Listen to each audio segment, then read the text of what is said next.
Hi everyone. Today I'm going to show you how to do Laurie's crazy ruffles.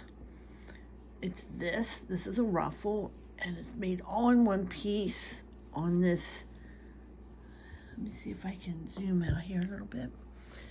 So you get lots of ruffles. And let me show you the blanket I'm referring to. Sorry for the movement. This is Laurie's crazy ruffle blanket. Makes these beautiful ruffles, but the back side is completely smooth, so if you have it against you, there's no discomfort.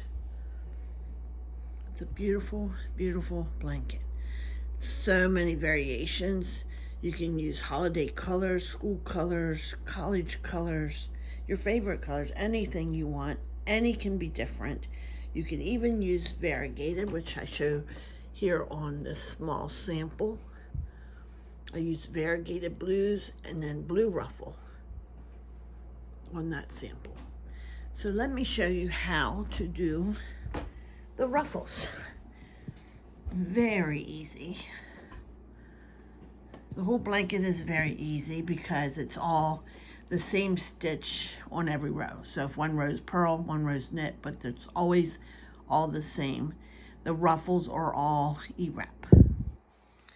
Okay, so on this piece, I've already done the cast on. You will do according to your pattern. Do the cast on, and I did my garter stitch border, and then I did the amount of rows in the stitch. On these sample pieces here, I'm showing you I only did E-wraps. On the blanket that I showed you, it's a mix of E-wraps and purls to make the designs in the rows. I think here you can see on this green one. On this green one I have E-wraps and purls, and on the pink. So it gives some lines and some depth and some texture to it. You can also use just E-wrap. These samples here are just E-wrap. You know, use up some scrap colors. Like I did there, I just used scrap colors to make all my samples when I was practicing. Okay, well the first thing, I told you about the border and the E-wrap. Now you're to the last two rows of the pattern, and then I'm going to teach you to change the colors. So we have 2 rows to go. We're down to where if the pattern tells you to knit 10 and you're on 8, this would be row number 9. But anyway, it's simply, I have to get used to this camera in front of me again. So bear with me, I haven't done any videos for quite a while. I'm just E-wrapping all the way over, and then I take the last peg like that. So just bear with me. I will show you what you need to see. Okay, and then that was simply, we will simply knit these off.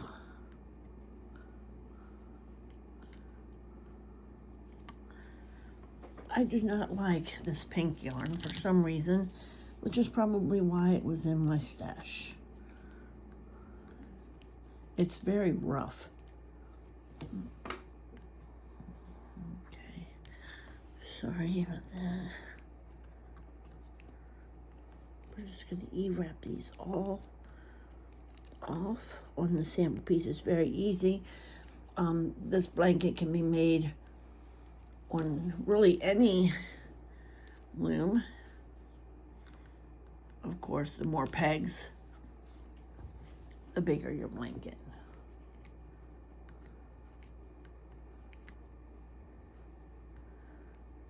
Okay, and now we're on the last row, and when we get to the end, that's when we're going to change to our ruffle color. Okay, so this is the border. The borders going this way when I work are always purl.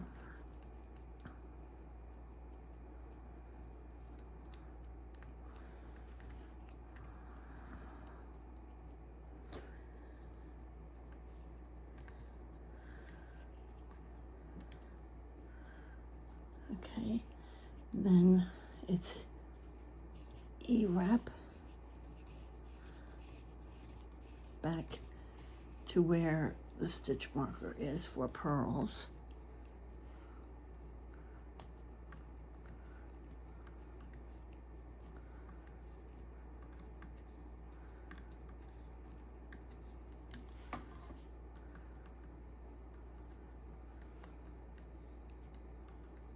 And once again, not used to the camera being in front of me, so it's a little bit awkward, but we're gonna get through this. Okay, the last stitch markers for the side border, that are pearls.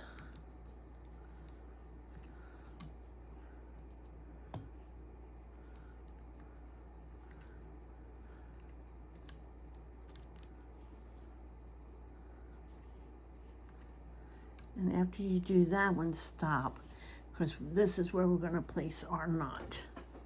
We're going to use our knot right between 1 and 2, peg 1 and 2. So cut your yarn maybe 8 inches long, and then pick up your ruffle color, whatever color you're going to use for your ruffle. In this case, I'm going to use this Parfait. It's like a pastel tweed, actually. That might be what it is. Okay, and leave out like 10 inches and then put your slip knot. You can, if you can't pick up the slip knot the way I'm doing it, there's other videos that'll show you how to slip knot. Just put that on the peg before, or a couple before, and bring it up tight. And then I want you to pick up that tail you left and put that tail and this tail you cut from the pink through between pegs 1 and peg 2. Okay, and then I'm going to tie my knot. Now the way I do my knots that keep them nice and tight is I put the white, or either color, but if I'm putting the white over first,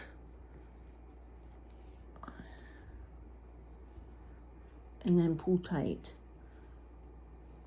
And then holding these still tight, put the pink over. So you sort of swap them and put the pink over top of the white and pull tight.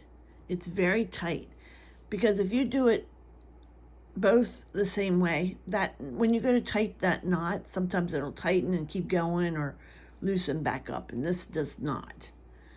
Okay, and then cut both of those strands.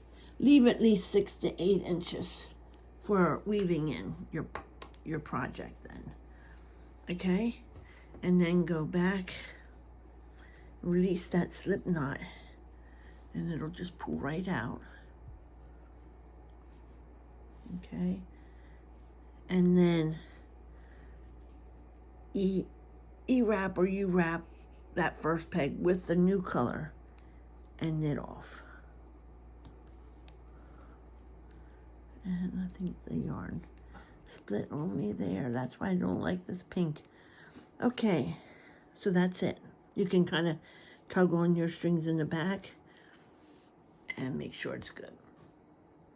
And the next step of the ruffle is to do 2 knit rows. You can get that from the pattern, but that's what I'm going to do right now. So I'm just going to E-wrap and knit off. When I'm working this way on the loom, the border is knits. When I'm working this way on the loom, it's pearls. Until you get familiar with that, you can use tape on your loom and mark it, or you can use a note card in front of you that reminds you. Okay, I'm going to E-wrap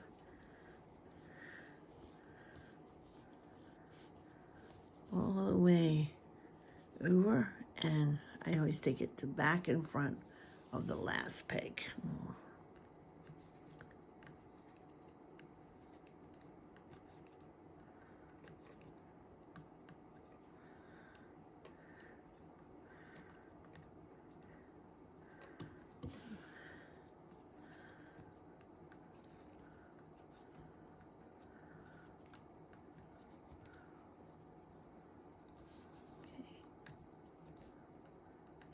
last one. Okay, and then we're going to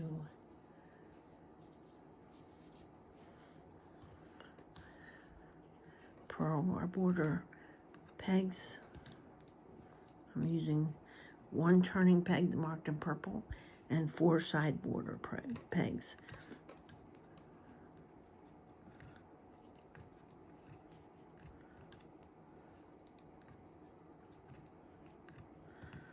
Okay, so those are purl. The rest until the next stitch markers are E-rib. Now on your pattern, it will tell you how many rows to do and when to do it. I'm just giving you a little bit of visual help.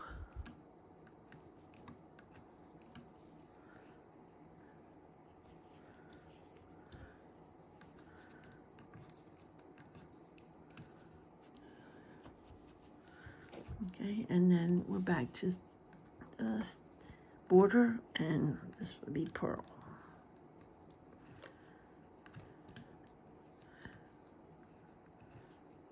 This is done, it doesn't matter which way you're looming, if you start to the left or you start to the right. Okay, so this was row 1 going this way, and this is row 2 coming this way. So we'll do the U-rib. Okay, now the next step in the ruffle is to attach stitch markers.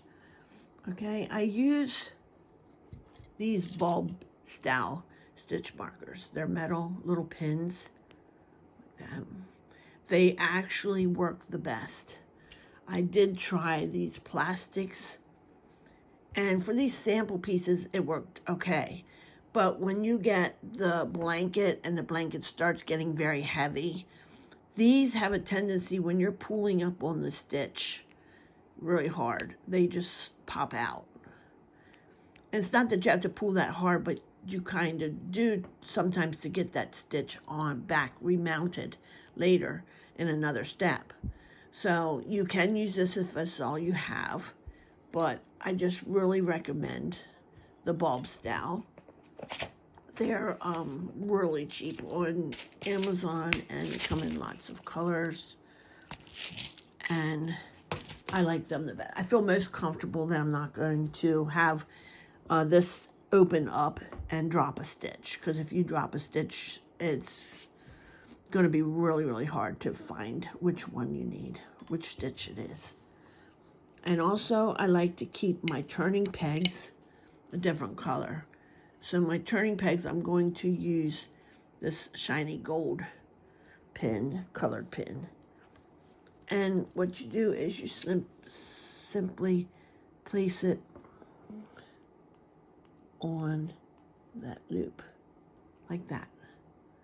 You just go under the loop, and then just close your pin, and just let it hang right there in the front. That one gets a little loose when you're doing it, but you just pull and it comes right back up. And I'm going to go to this end and also place the little gold one, just so you make sure your turning peg loops get put back on the turning peg loops. Because when you get down to that end, after you start working with it a little bit, you'll realize that those 2 end loops get so close. I can show you a little better on when I get to the next section.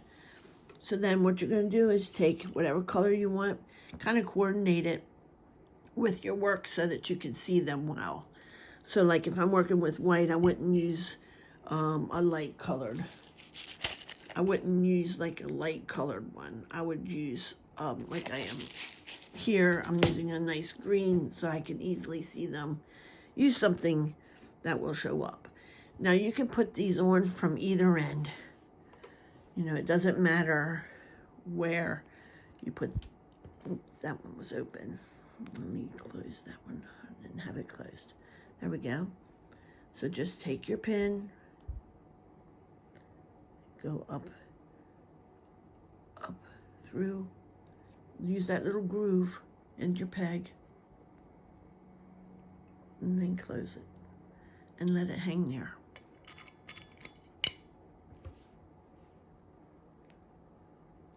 We're going to do this the whole way. Now, if you're working on 160 or if you're using your 200 peg, it's going to take you a little while. I think I timed myself that comfortably doing it took me 20 minutes to put them on. But I just watch TV as I'm doing it, so it just goes fast, and it just gives you a little break from looming. I didn't mind it at all. I do have arthritis in my hands, but this did not bother me taking these on and off. I did not have any issues there, but I just went slow.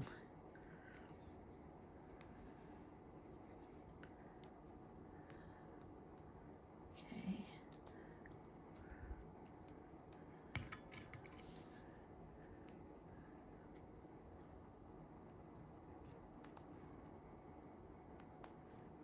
You're welcome to speed up a little bit if you would like to. But it's very important that I do all of them to show you each step of the process.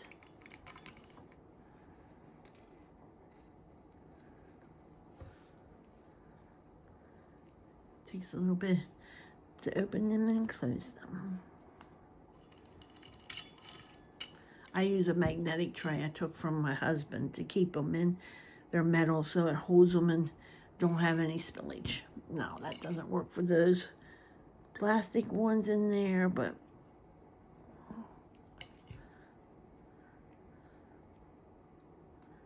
it really comes in handy.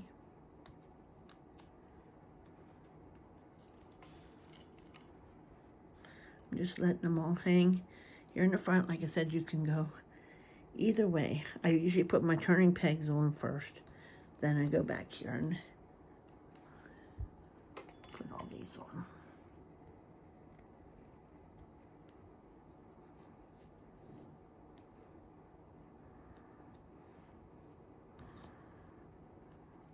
Try not to split your yarn. I mean, it's not the end of the world if you do. It'll just make pulling it back up a little more harder. So try not to, but I do occasionally. And like I said, it doesn't end your project. It just makes remounting the loop harder. Some yarns that split very easily would be a little more time consuming.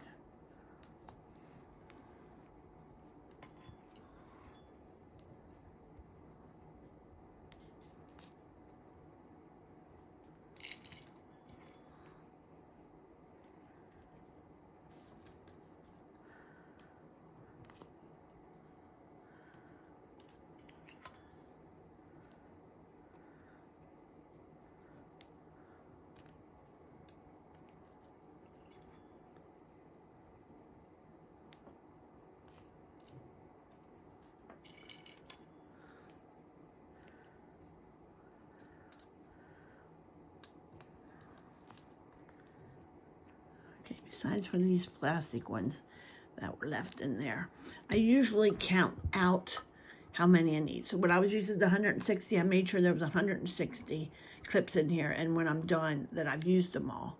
If there was still one left, I would know that I maybe missed one somewhere. Or, you know, whatever. But I think that helped, because at the end, I felt comfortable knowing I used all 160. Okay, so now, the next step, I kind of enjoy. Let's see. Okay. This time, what you're going to do is you're going to skip the first peg like you always do. It's an E-wrap border, so we're just going to E-wrap. I'm just going to E-wrap 5 of these. You can do as many as you want. And then what you're going to do is take your first little pin on your first, not this turning peg. Leave that one alone for now. The second one, because you skipped that peg, so there's nothing to knit off. Just take that clip and pull your stitch over the peg using your stitch marker, so that your stitch marker now hangs on the back.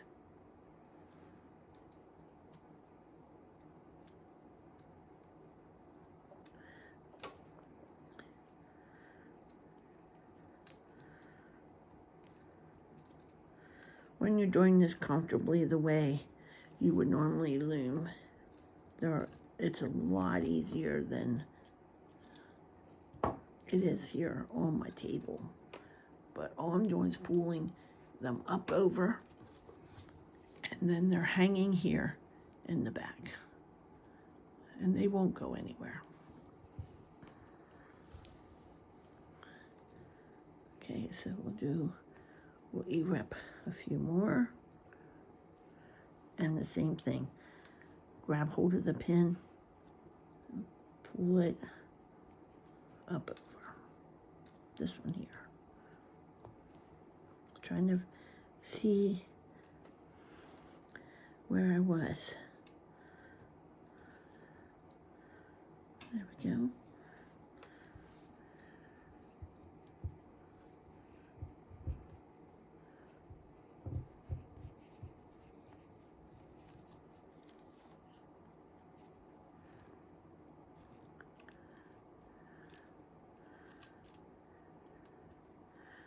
Take the pin and just pull the loop over, and then let your pin hang in the back.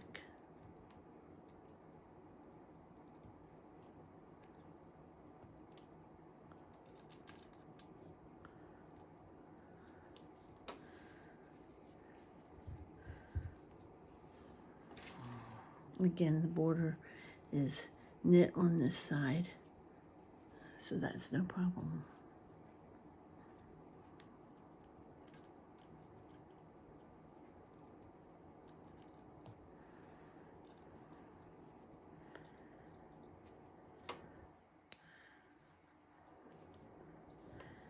When you get to this one on the end, the E-wrapping from, since I do it like a U-wrap on my end pegs, I always go like this.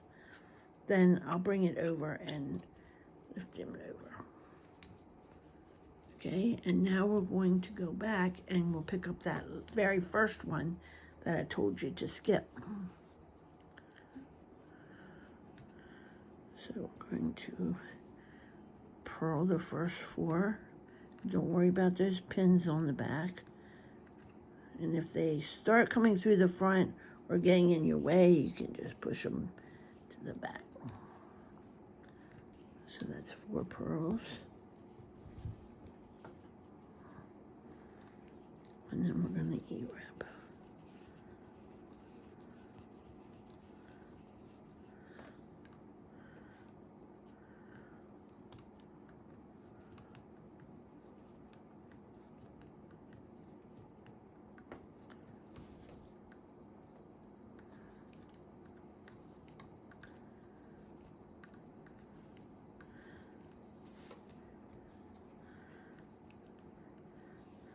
Back to the border, so we'll purl.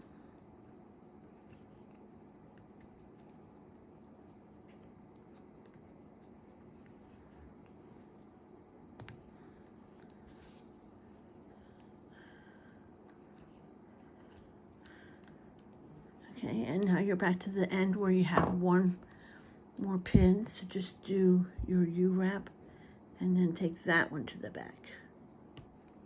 And now all your pins are hanging on the back of the loom.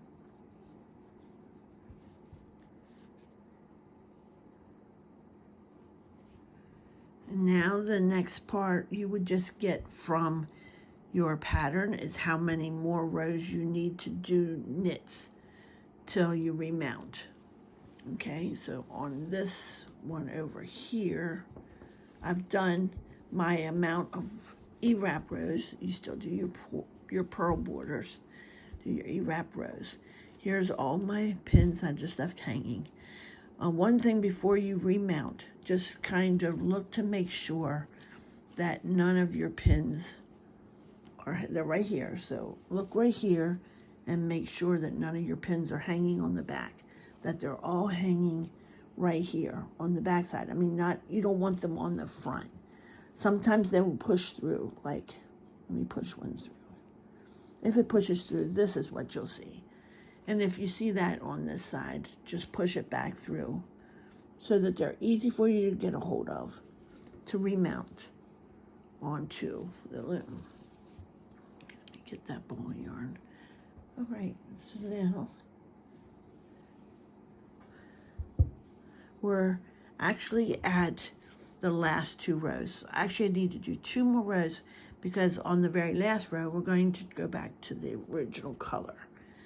So what you do is put your clips on, and do all but 2 rows. So if it tells you to do 15, do 13. Or if it tells you to do 18, do 16, and then come back. 2 rows. The last 2 rows. Okay, so I'm going to do the last 2 rows of E-wrap.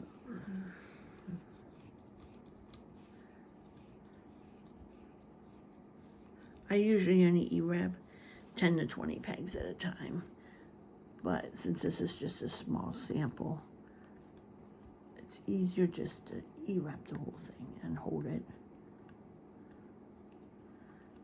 Okay, so this, when you go across, it's 1 row, and when you come back, it's 2 rows. That's what a row is on flat knitting. Each way is a row.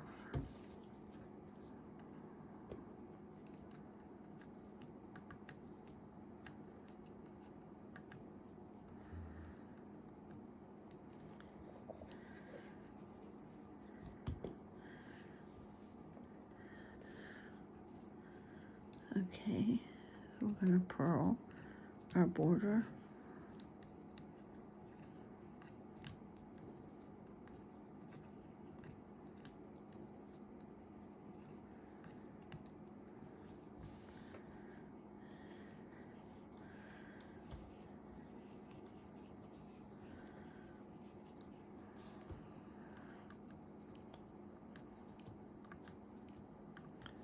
And we're E-wrapping the middle, but whatever you would use whatever stitch is specified on your pattern. I'm just using E-wrap because it's the easiest here to show you.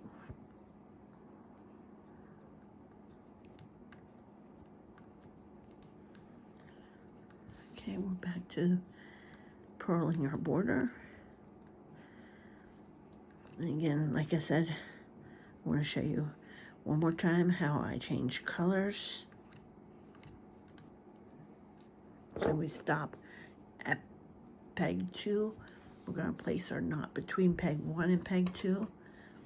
So cut your yarn again and grab whatever you're going to use for your next color. I have some yellow here. Okay, and like I said, make save off 10-12 inches first, and then make your slip knot. Place that on any peg there before, just to anchor it in, and then take this cut yarn from your white that you cut from your ruffle, place that between pegs in 1 and 2, and then peg whatever your tail from your slip knot also place between peg 1 and peg 2. Now I hold them out pretty tautly, and I keep them that way the whole time I'm tying. So once again, if I'm going, there we go. If I'm going yellow over white, then pull it tight. And then I switch it. Just hold it tight while you're doing that. Okay, I didn't, so pull it back tight and white over yellow. It takes a little bit of practice, but it's so worth it once you get that down to eliminating them. Save about 8 inches or so and cut it off. Okay, then you can remove your slip knot. If you have an anchor pin, like a CinDwood, that comes in real handy because you can just put your yarn in your anchor, in the pin, underneath the pin. If you have an anchor peg, you can put your knot on the anchor peg. I was using several parts of this loom, so I don't have an anchor pin or the pin at this spot, so I just use the knot. Okay, now this time, when you're doing the ruffle and changing before your next color, do not knit this off yet. Normally, if I change colors, I would do a knit off, and using the new color, knit off. This time, I don't want you to, and it will specify that on the pattern to wait, not to do that this time. Okay, and now what we're going to do is remount the loops. You can also do that from either side, whichever is more comfortable for you. Here's the start. Here's the loop for the turning peg, and right here's your first loop. See how close they are together? That's why I like to tell you to use a different color, something that stands out, so you always know where the gold one's my turning peg, so you don't happen to pick up the wrong one. Okay, then you don't want to twist this. So here's your loop, and it's easy to see. I just want you to lay that loop right down over that first peg that it goes on. Okay, and now you'll pick up the next one, pull up on it a little bit, and put it right on the next peg. Now this goes pretty easy to start.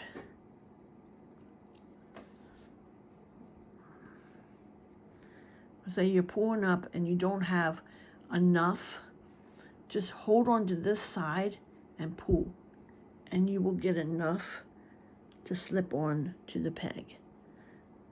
Just hold on to this side of the loop with your fingernail. I don't have very big fingernails, and I'm still able to do it, so hopefully you can. This is where, if you happen to split yarns, that it might be a little harder for you to place it back on. Also, if you don't want to hold here, you can kind of pull down, and that'll give you some slack. Not real hard, but a little bit. Pull down or hold it, and it'll pull out. Give you the slack you need to get it back on.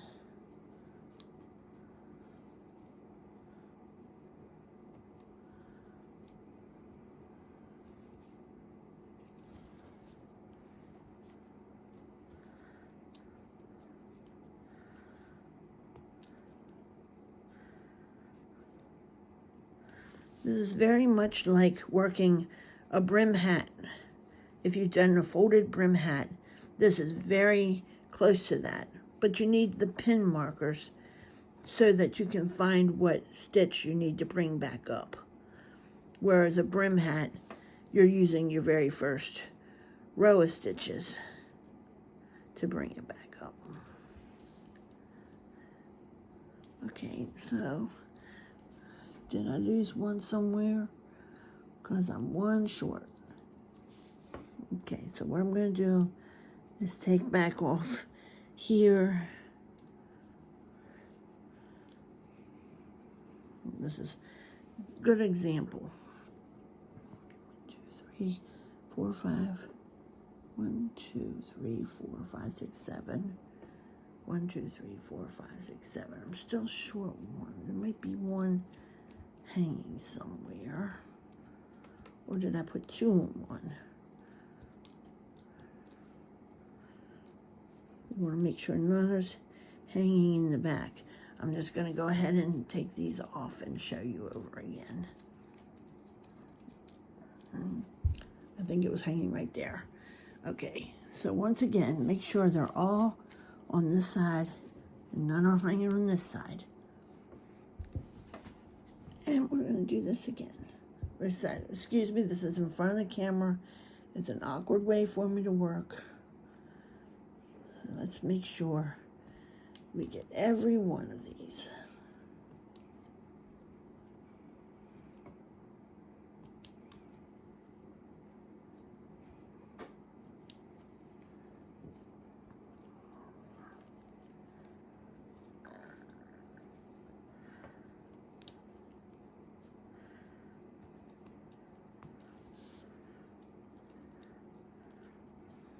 I'm trying to see around this darn camera.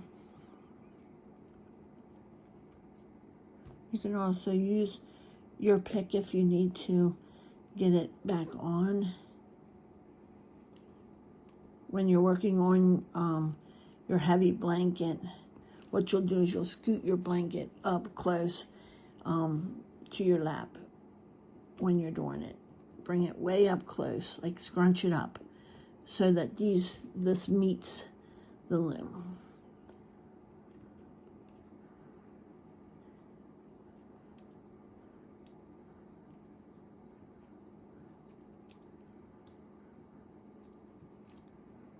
Oops. Get on there.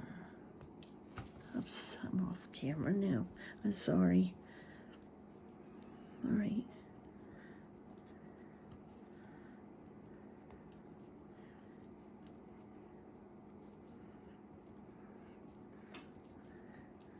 These ruffles are a little bit time consuming, but it is so worth it. They're so pretty.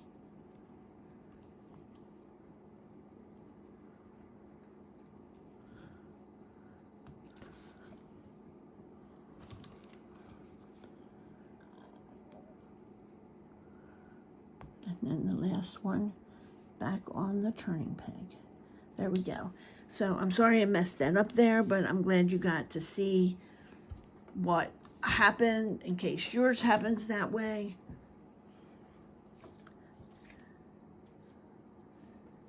Now, once you get them all put back on, every stitch, every loop has a stitch. Now what we're going to do is take these markers off. This is all written on the pattern, each step. And once you do it a couple times, you'll automatically know what the next step is. It's just a repeat over and over.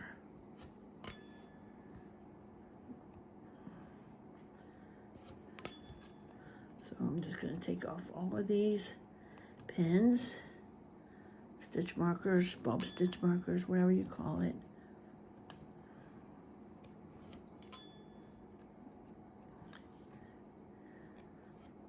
And then we'll be almost finished with the ruffle.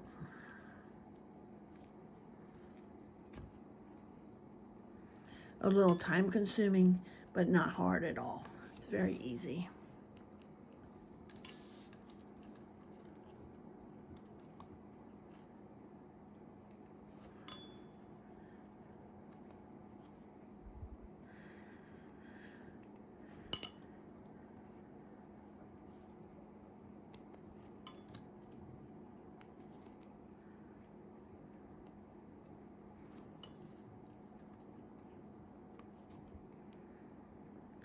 I did 12 ruffles on my large blanket. The blanket's 50 inches by 62 inches.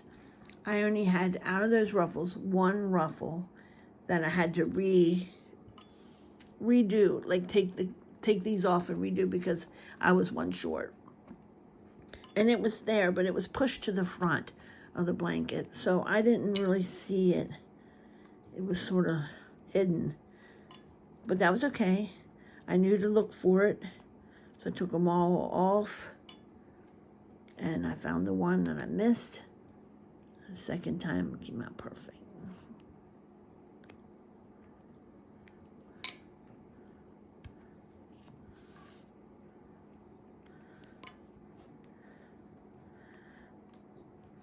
Okay. So now we're back to it looking like normal knitting. And what I want you to do is I want you to start at the end, peg 200 or peg 160, your end peg, and knit off. Knit each one over, and that is actually locking your ruffle down.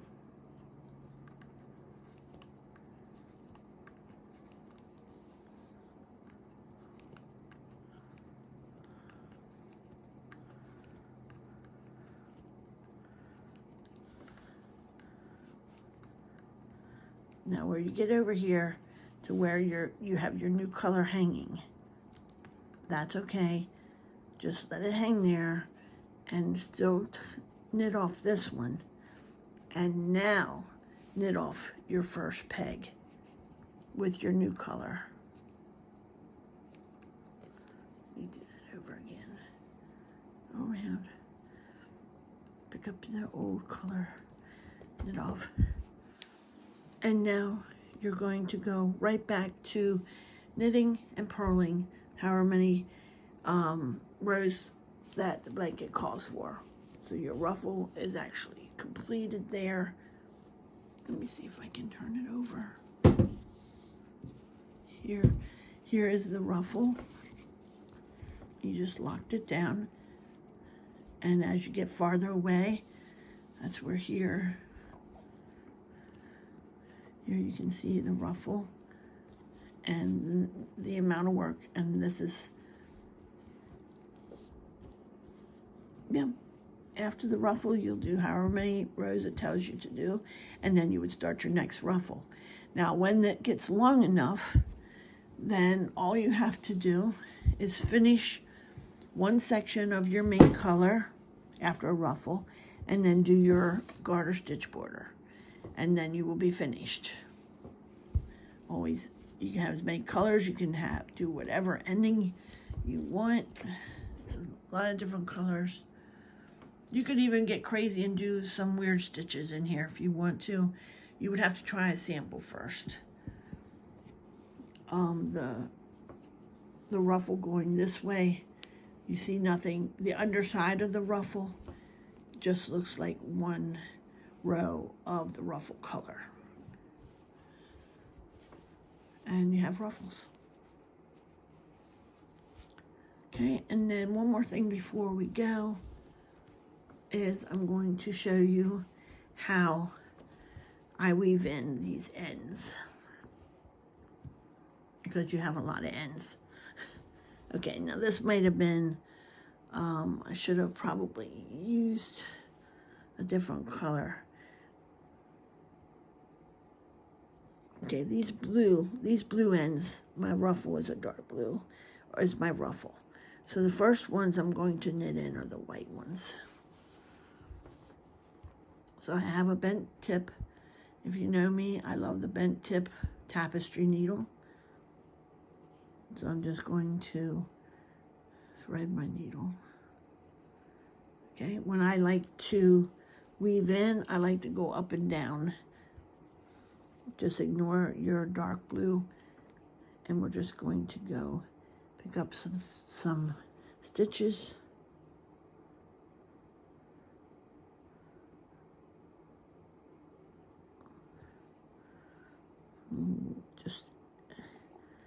I just follow up and down, and I usually go about the width of my border. So I'll stop there. I'll cut it close. And then after you wash it, just come back through and trim again any little snippets you have. Okay, now I'm going to do this side. Okay, I took that one to that side. This is your ruffle. I took that one to this side, so I'm going to take this one over here and knit it, weave it in on this one. So just do the same thing.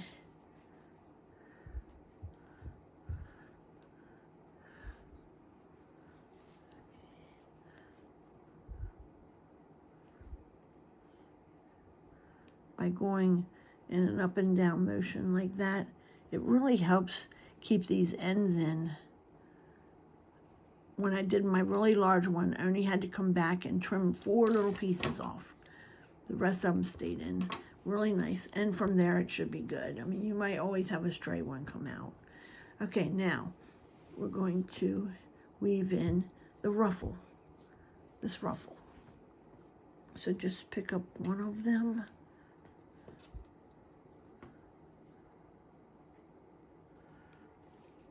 And what I did on the ruffle was, if you have like a color here, you can go in here and bring it down through. Wait a minute, I don't think I was off the camera there.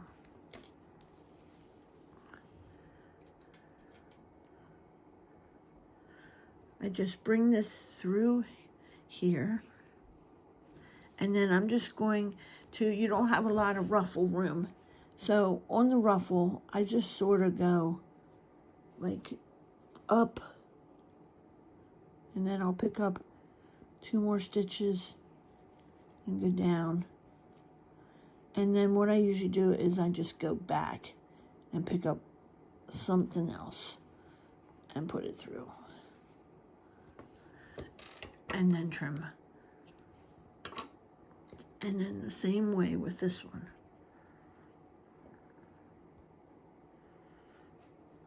Okay, now this one here, it seems it's back a little bit farther than where I want to go. So what I'm going to do is just go up through here and bring it close to the ruffle. And that way I don't mess up the side.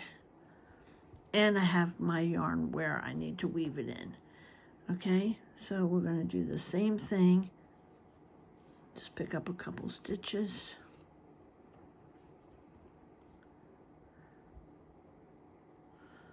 Within that border area. And then just come pick 1 stitch or 2 and come back the other way. Like that. There you go. And then all your ends are weaved in.